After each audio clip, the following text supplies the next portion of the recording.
Assalamualaikum warahmatullahi wabarakatuh. Saya Lara Uni, NIM 2021133009. Video ini akan memenuhi tugas mata kuliah Perencanaan Kependudukan dosen pengampu Ibu Mona Nisa, SPD, MPD. Baiklah, saya di sini akan mempresentasikan hasil PPT saya yang berjudul Peta Angka Kematian. Apa sih definisi angka kematian itu? Nah, angka kematian merupakan salah satu indikator yang digunakan untuk mengukur tingkat kematian di suatu populasi dalam periode waktu tertentu. Nah, secara sederhana, angka kematian ini mengacu pada jumlah orang yang sudah meninggal dalam suatu populasi dalam periode waktu tertentu. Biasanya dinyatakan dalam jumlah per 1000 atau per 10.000 penduduk. Mortalitas atau angka kematian itu sendiri yaitu salah satu komponen penting dalam kependudukan. Angka kematian itu sangat perlu untuk mengetahui peta kematian pada setiap tahunnya. Bisa teman-teman lihat pada peta angka kematian di Indonesia pada tahun 2019. Di situ ada gambar warna putih itu angka kematiannya sangat rendah. Warna oranye itu angka kematiannya rendah. Dan ada juga warna oranye itu angka kematiannya sedang. Dan yang berwarna merah itu angka kematiannya tinggi. Dan yang terakhir ada warna kecoklatan itu angka kematiannya sangat tinggi. Angka kematian terendah itu ada di DKI Jakarta, Bali, Yogyakarta, Jawa Tengah, Jawa Timur. Terus ada angka kematian yang sedang itu ada di Jawa Barat, Sumatera Selatan, Sumatera Utara, Riau, dan Kalimantan. Adapun angka kematian tinggi seperti Jambi, Sulawesi Selatan, Nusa Tenggara Barat, Nusa Tenggara Timur, dan Papua. Dan yang terakhir angka kematiannya sangat tinggi di Provinsi Papua Barat. Sederhananya saja begini. Untuk menganalisis angka kematian di Indonesia, yang paling tinggi terjadi di Provinsi Papua dan Papua Barat. Provinsi ini memiliki tingkat kemiskinan, kekurangan gizi dan akses air minum, serta sanitasi yang tidak aman yang paling tinggi. Nah, angka kematian ini juga tinggi di Provinsi Papua Barat, Jambi, Sulawesi Selatan, Nusa Tenggara Barat, dan Nusa Tenggara Timur. Provinsi ini memiliki jumlah anak yang tinggi dan standar hidup yang rendah.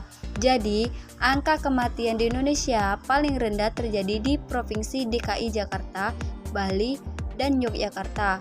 Nah, provinsi ini memiliki standar hidup yang lebih baik sehingga akses yang lebih baik untuk layanan kesehatan.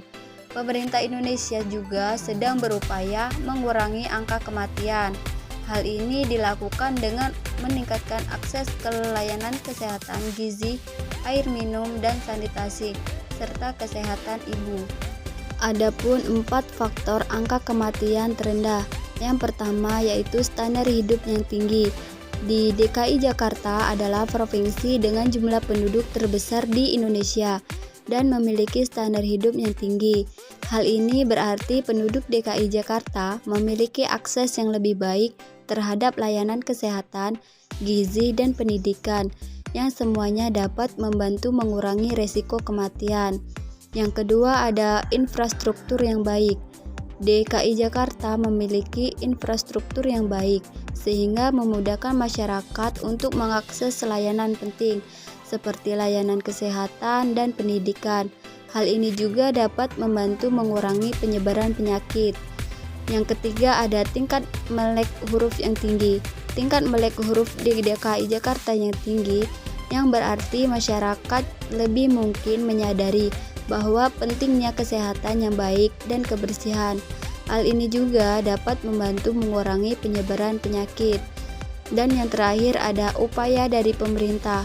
Pemerintah DKI Jakarta telah melakukan upaya yang signifikan untuk meningkatkan kesehatan penduduknya. Nah, upaya ini meliputi investasi dalam bidang kesehatan, pendidikan, dan infrastruktur, Mereka juga bekerja untuk meningkatkan akses terhadap air bersih dan sanitasi yang aman. Serta ada pun faktor tingginya mortality di Papua. Ada beberapa faktor yang berkontribusi terhadap tingginya tingkat kematian di Papua. Antara lain, yang pertama ada kemiskinan. Nah, kemiskinan dapat menyebabkan akses yang buruk terhadap layanan kesehatan, gizi, dan pendidikan, yang semuanya dapat meningkatkan resiko kematian. Yang kedua ada malnutrisi. Malnutrisi merupakan masalah besar di Papua, dengan lebih 40% anak di bawah usia 5 tahun mengalami keterlambatan pertumbuhan. Malnutrisi dapat melemahkan sistem kekebalan tubuh dan membuat anak-anak lebih rentan terhadap penyakit. Yang ketiga ada air dan sanitasi yang tidak aman. Akses terhadap air bersih dan sanitasi yang terbatas di Papua, dengan lebih dari 60% penduduk tidak memiliki akses ke fasilitas sanitasi yang memadai. Hal ini dapat menyebabkan penyebaran penyakit yang ditularkan melalui air, seperti diare yang merupakan penyebab kematian utama pada anak-anak. Yang keempat ada pelayanan kesehatan yang tidak memadai. Akses terhadap pelayanan kesehatan juga terbatas di Papua, dengan hanya sekitar 50% penduduk yang memiliki akses ke fasilitas kesehatan dalam jarak 5 km.